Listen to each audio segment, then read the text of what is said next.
Hey guys, welcome back to the channel. So guys, ఇప్పుడు నేను railway station లో ఉన్నాను. ఇప్పుడు ఇక్కడ నుంచి హైదరాబాద్ పోతున్నాను. నేనే కాదు, నాతో పాటు ఇంకొక కబడ్డీ యూట్యూబర్ కూడా వస్తున్నాడు. అతను ఎవరనేది ఇంకొంచెంసేపట్లో చూపిస్తా. సో మేము హైదరాబాద్ ఎందుకు పోతున్నాం అనే విషయం ఈ వీడియో లాస్ట్ లో చెప్తాను. సో ఈ వీడియోని స్కిప్ చేయకుండా లాస్ట్ వరకు చూసేయండి. ఇప్పుడు టైం వచ్చేసేసి 10 అవుతుంది. మన ట్రైన్ ఏమో 11:40కి ఉంది. గంటన్నర ముందే వచ్చేసాను నేను. అయితే మన ప్లాట్ఫామ్ వచ్చేసి 5. ఇది ఎక్కడ ఉందబ్బా? ఇది 2 and 3. మన ప్లాట్ఫామ్ నెంబర్ వచ్చేసేసి 5. ఇదిగోండి ఇక్కడ ఉంది 4 and 5 అంటే ఇటు సైడ్ అనమాట. నేను వచ్చి ఇప్పటికి అరగంట అవుతుంది. అరగంటలో ఇక్కడ ఏ ప్లాట్ఫామ్ మీద కూడా ఒక్క ట్రైన్ కూడా రాలేదు. అదేంటో మరి. అదే మన ట్రైన్.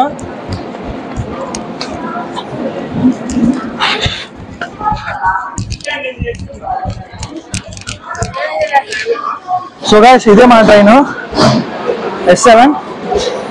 మన కోచ్ వచ్చేసి ఇగో ఇదే మన coach. Where is my train app లో చూపించడమేమో ప్లాట్ఫామ్ నెంబర్ 5 చూపించాడు, కానీ ఇది వచ్చి ఆగిందేమో ప్లాట్ఫామ్ నెంబర్ 6 మీద. ఇప్పుడు అక్కడి నుంచి పరిగెత్తుకుని వచ్చి ఇది వచ్చి ఎక్కాను. బాబాయ్. సో గైస్, ఇప్పుడు టైం వచ్చేసేసి 1 అవుతుంది. కంపార్ట్మెంట్ లో అందరు నిద్రపోతున్నారు, ఒక నేను తప్ప. ఒకసారి చూపిస్తాను చూడండి. టైం ఇప్పుడు 1 అవుతుంది. అందరూ ప్రశాంతంగా నిద్రపోతున్నారు, ఒక్క నేను తప్ప. ఒకసారి బయట నైట్ వ్యూ ఎలా ఉందో చూద్దాం.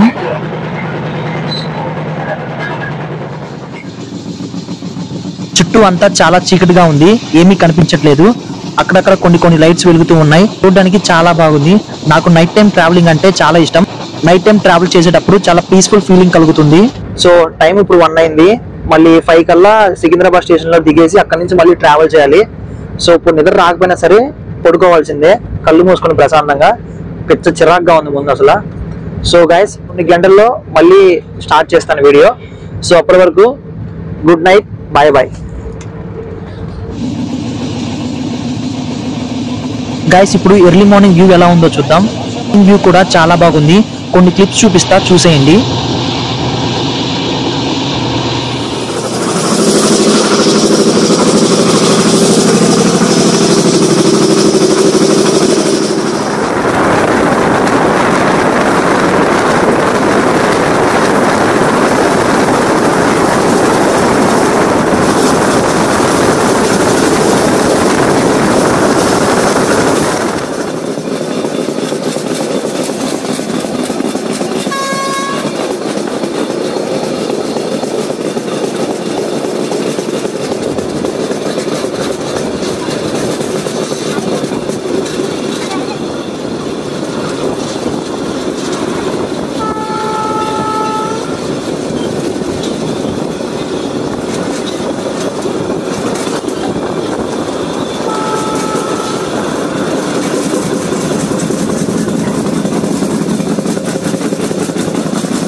Hey guys, good morning to all. ఇప్పుడే మనం ట్రైన్ దిగేసాం. ఇదే మన ట్రైన్.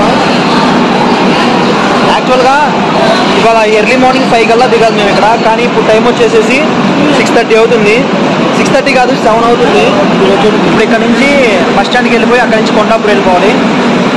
ఇప్పుడు మనం సికింద్రాబాద్ రైల్వే స్టేషన్ బయట ఉన్నాం. రైల్వే స్టేషన్ బయటే బస్ స్టాండ్ ఉంది. మాటల్లోనే మన బస్ వచ్చేసింది 10H. ఇప్పుడు ఈ బస్ ఎక్కాలి. పద ఫుల్ అయిపోతుంది. పద. అరే వెనక అడుబా. సో గైస్, ఇప్పుడు మనం కొండాపూర్ లో ఉన్నాం.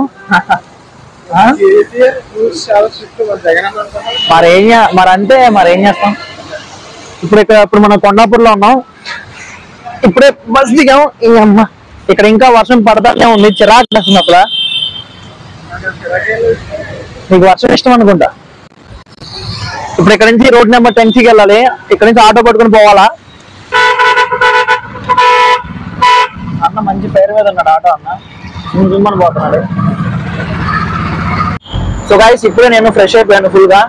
ఇప్పుడు ఇక్కడ కొండాపూర్ లో ఉన్నా, కొండాపూర్ నుంచి మియాపూర్ పోతున్నా. ర్యాపిడో బుక్ చేసేసాను, ఆటో వచ్చేసింది. ఇక్కడ నుంచి మియాపూర్ కి 23 కిలోమీటర్స్ చూపిస్తుంది. జర్నీ ఏమో 44 మినిట్స్ పడుతుంది. ర్యాపిడో కాస్ట్ వచ్చేసి 400 పడింది. బయట వ్యూ చాలా బాగుంది. ఇప్పుడు మనం కేబుల్ బ్రిడ్జ్ మీద ఉన్నాం. Night time cable bridge view చాలా బాగుంటుంది.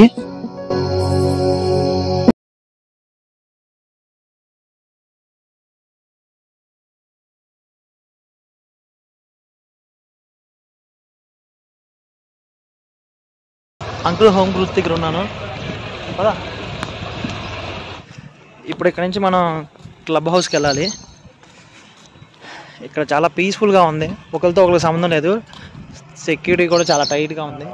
సో గైస్ ఇప్పుడు అసలు విషయానికి వస్తే, ప్రో కబడ్డీ సీజన్ 10 లో శ్రీనివాస్ రెడ్డి గారిని మన తెలుగు టైటన్స్ టీమ్ కి హెడ్ కోచ్ గా అపాయింట్ అయ్యారు.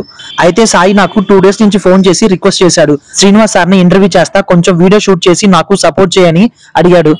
సో నేను కూడా కాదనలేకపోయాను. ఇప్పుడు మేము ఇంటర్వ్యూ చేసిన కొన్ని క్లిప్స్ చూపిస్తా, చూసేయండి. Hey guys, welcome back to the channel. So ఈ రోజు మనతో ఉన్నారు ప్రో కబడ్డీ హిస్టరీలోనే one of the youngest coach Srinivas Reddy గారు. యాజ్ ఏ ప్లేయర్ గా, యాజ్ ఏ కోచ్ గా గోల్డ్ మెడలిస్ట్. సో ఈ సీజన్ తెలుగు టైటన్స్ సీజన్ 10 లో మనకి హెడ్ కోచ్ గా అపాయింట్ అయ్యారు.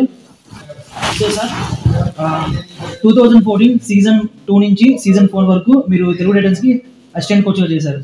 దాదాపుగా 5 సీజన్ తర్వాత మళ్ళీ మన తెలుగు టైటన్స్ టీమ్ కి హెడ్ కోచ్ గా అపాయింట్ అయ్యారు.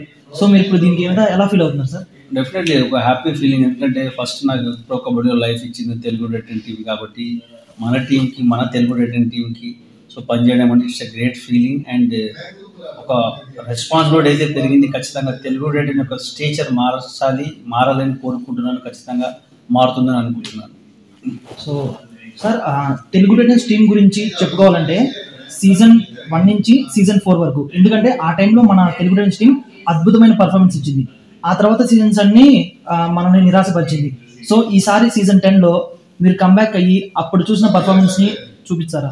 ఖచ్చితంగా. ఎందుకంటే టీం అనేది ఒక యంగ్ టీం తీసుకుని ఒక స్ట్రాంగ్ టీం బిల్డప్ చేయాలని ఒక చిన్న ఆలోచనతో ఒక ప్రయాణం మొదలు పెట్టడం జరుగుతుంది. అందువల్లనే సీజన్ ఒక 5 మంత్స్ టైం ఉన్నప్పటికీ కూడా ఇప్పుడు టాలెంట్ హ్యాండిల్ చేసేసి, వాళ్ళని గ్రూమ్ చేసేసి, ఎన్వైపీ ప్లేయర్ని తీసుకొచ్చి ఒక రెగ్యులర్ కోచింగ్ క్యాంప్ పెట్టి డొమెస్టిక్ మ్యాచెస్ వాళ్ళతో ఆడించి వాళ్ళ స్ట్రెంగ్త్ వీక్నెస్ పైన ఒక అనలైజ్ చేసిన తర్వాత వీళ్ళు మెయిన్ 7లో ఎంతమంది ఫిట్ అవుతారు, ఏ రకంగా ఆడగలరు అని ఒక ఆలోచన చేసి టీంను ముందుకు తీసుకెళ్ళాలని ఒక ప్రయత్నం మీద కొనసాగిస్తున్నాం మనం.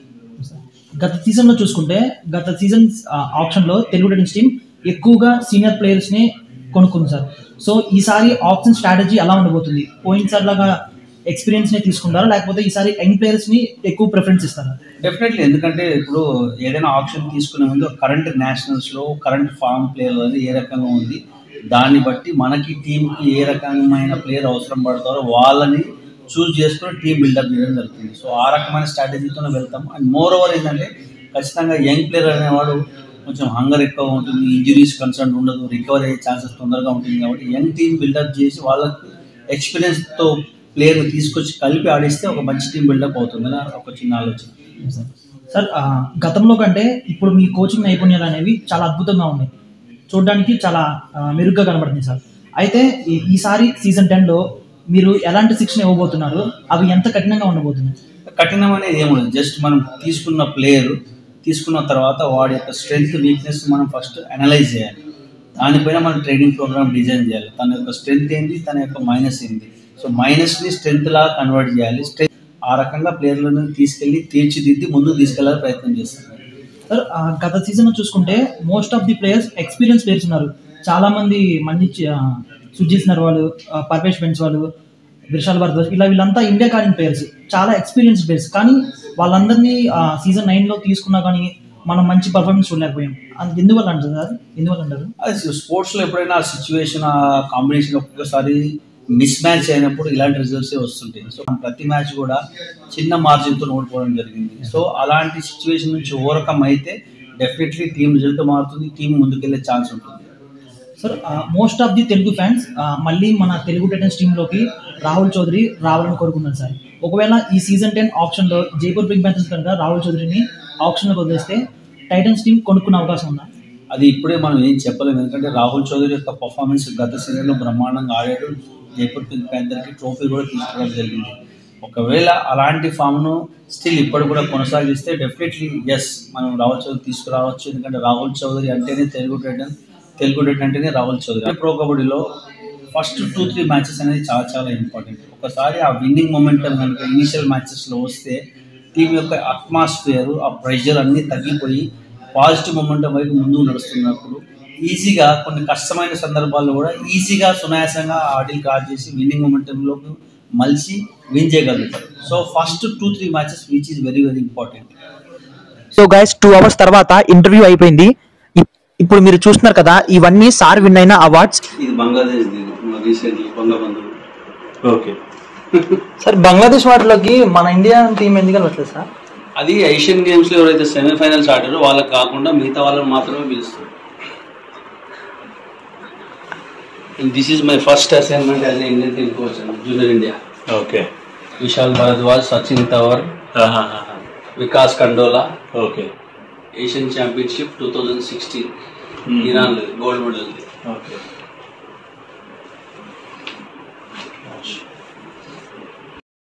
యాజ్ ఏ కోచ్ అన్న మనకి kabaddi Dubai masters India Pakistan debut match మనది.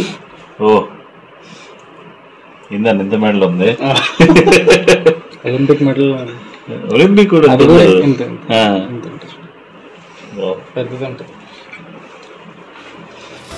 సో గైస్, ఈ సీజన్ 10 లో మన టైటన్స్ టీమ్ కి మంచి ఎక్స్పీరియన్స్ ఉన్న హెడ్ కోచ్ దొరికారని చెప్పుకోవాలి. ఎందుకంటే శ్రీనివాస్ రెడ్డి సార్ సీజన్ 2 నుంచి సీజన్ 4 వరకు మన తెలుగు టైటన్స్ టీమ్ కి అసిస్టెంట్ కోచ్ గా పనిచేశారు. ఆ తర్వాత హర్యానా స్టీలర్స్ కి అసిస్టెంట్ కోచ్ గా చేశారు. ఆ తర్వాత 2 seasons కన్సిక్యూటివ్ గా జైపూర్ పింక్ ప్యాంథర్స్ కి హెడ్ కోచ్ గా పనిచేశారు. అలాగే ఏషియన్ గేమ్స్ లో కొరియన్ టీమ్ కి, బంగ్లాదేశ్ టీమ్ కి కూడా హెడ్ కోచ్ గా పనిచేశారు. అలాగే మన ఇండియన్ టీమ్ కి కబడ్డీ మాస్టర్స్ దుబాయ్ లో హెడ్ కోచ్ గా పనిచేసి గోల్డ్ మెడల్ విన్ అయ్యారు. సో గైస్, ఒక టీమ్ కి మంచి కోచ్ ఎంత ఇంపార్టెంటో మంచి ప్లేయర్స్ కూడా అంతే ఇంపార్టెంట్. సో మంచి కోచ్ అయితే తీసేసుకున్నారు మన Titans team. So season 10 option లో మంచి ఫామ్ లో ఉన్న ప్లేయర్స్ ని తీసుకుంటే విన్ అయ్యే ఛాన్సెస్ ఉంటాయని నేను అనుకుంటున్నాను. సో గైస్, ఈ వీడియో మీకు ఎలా అనిపించిందో కామెంట్ సెక్షన్ లో కామెంట్ చేయండి. ఈ వీడియో కనుక మీకు నచ్చినట్లయితే లైక్ చేసి మీ ఫ్రెండ్స్ అందరికీ షేర్ చేయండి. ఈ వీడియో లాస్ట్ వరకు చూసినందుకు మీ అందరికీ చాలా అంటే చాలా thanks. So love you all. Next వీడియోలో మళ్ళీ కలుద్దాం. Bye bye.